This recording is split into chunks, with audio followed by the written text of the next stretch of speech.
Film diperlihatkan Shaman Orc yang sedang mengendarai naga terbang. Sedang diintai oleh si Nemat si pemburu. Seketika si Nemat mengarahkan busur panah ke naga terbang. Seketika naga terbang itu jatuh bersama Shaman. Setelah itu Nemat bergegas mengeceknya. Dan terlihat ceceran darah di pasir dan jejak kaki Shaman Orc. Lalu Nemat mengejar si Shaman Orc dan mengarahkan pedangnya ke Shaman Orc dan pertempuran pun terjadi. Si Shaman Orc mati dan bayangan roh Shaman Orc merasuk ke dalam tangan Nemat menjadi kutukan bayangan hitam. Lalu Nemat pergi membawa kepala Shaman Orc. Sin berpindah ke tempat lain yang bernama Kelthus. Kelthus ini adalah seorang prajurit perang, sedang menaiki tebing. Ketika sampai di dalam mulut goa, Kelthus dikejutkan oleh seseorang yang menembakkan senapan ke arahnya. Dan pria ini adalah Stervan pengikut Shadow. Di saat Stervan mengeluarkan senjatanya, Kelthus berlari ke dalam goa.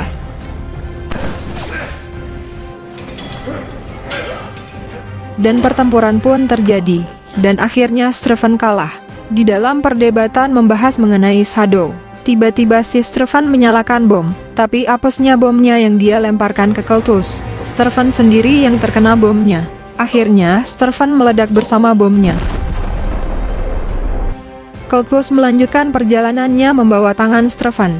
Di tempat lain kita diperlihatkan dengan pasukan Orc yang sedang berseteru antara Kilimon dengan Mulgrud. Si Kilimon menyuruh pasukan Orc jangan mengikuti Mulgrud, karena si Mulgrud mengikuti aliran Shadow yang jahat. Tetapi Kilimon tak dihiraukan, lalu pergi bersama sebagian anak buahnya. Di saat Kilimon pergi, tiba-tiba dari belakang anak buah Mulgrud memanah si Kilimon, dan pertempuran pun terjadi.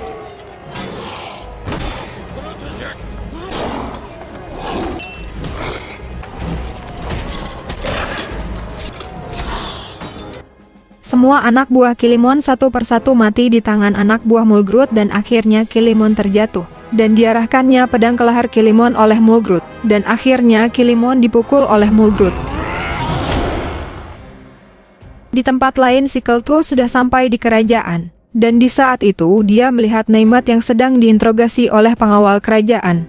Nemat yang sudah masuk ke dalam kerajaan bertemu Jenderal Dren. Lalu menyerahkan kepala Shaman Orc ke Jenderal Dren. Nemat lalu menagih hadiah uang yang dijanjikan oleh Jenderal Dren jika membawa kepala Shaman Orc. Tetapi Jenderal Dren berbohong takkan memberikan uang dan beralibi dengan alasan tangan Nemat terkena kutukan bayangan, dan membuat marah Nemat. Dan Nemat pun mengamuk. Satu persatu penjaga pun dibuat takluk oleh Nemat.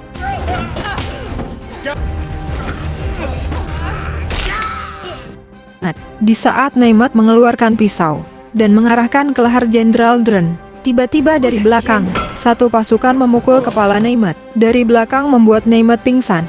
Di saat itu Kelthus datang menemui Jenderal Dren dengan membawa tangan Stervan. Di sini Kelthus ingin berhenti mengikuti aturan Jenderal Dren dan memutuskan pergi. Nemat yang sudah ada di dalam penjara diganggu oleh Miket Gobral. Miket Gobral ini mengatakan kepada Nemat, "Wah, Nemat seorang pembunuh." Karena mempunyai tanda kutukan bayangan. Nemat yang dibakar amarah. Lalu seketika Nemat membunuh Miket Gobral dengan mencekik lehernya dengan kakinya.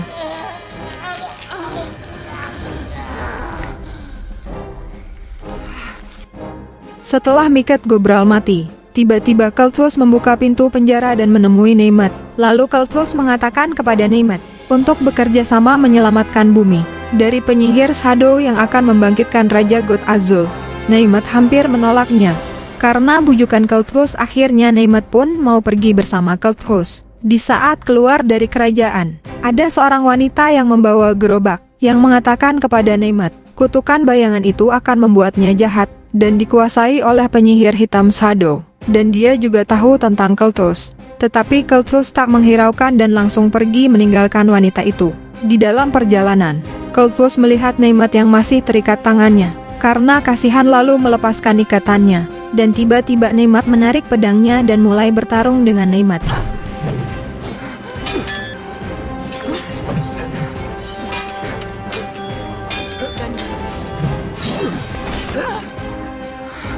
Nemat yang kalah lalu ingin pergi.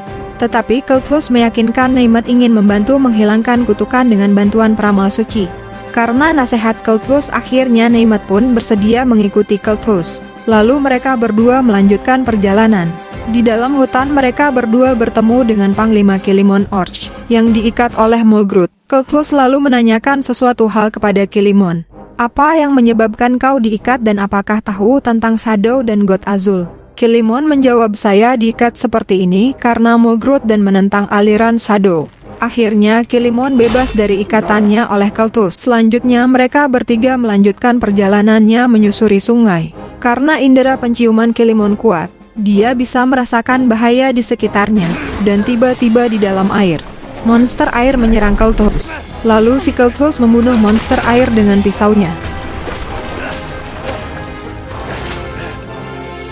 Di dalam perjalanan mereka bertiga menemukan sebuah Blooding Stone. Dari sinilah nantinya pengambilan darah saat matahari terbit ke dalam wadah Bonewearer. Kilimon yang sudah tertidur bersandar di pohon. Neymat yang pura-pura tidur akhirnya bangun dan pergi. Tanpa sepengetahuan Neymat, Kelthus pura-pura tidur melihat Neymat pergi. Neymat lalu pergi ke sebuah pohon tua yang sudah berlubang. Dan tangannya masuk ke dalam dan mengambilnya keluar, isinya peti kecil. Pas dibuka ternyata isinya koin emas. Di saat Kelthus dan Kilimon mencari Neymat, tiba-tiba muncul sosok monster Orch yang langsung menyerang Kelthus dan Kilimon. Pertempuran pun terjadi.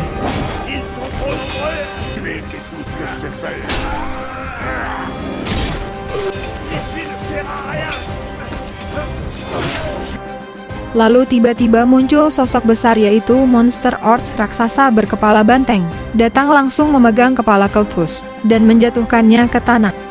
Di saat itu, Kilimon dari belakang langsung memotong tangan si monster banteng dengan kapaknya. Di saat Kelthus dikeroyok, datanglah Neymat menebas satu persatu monster-monster Orch dengan pedangnya.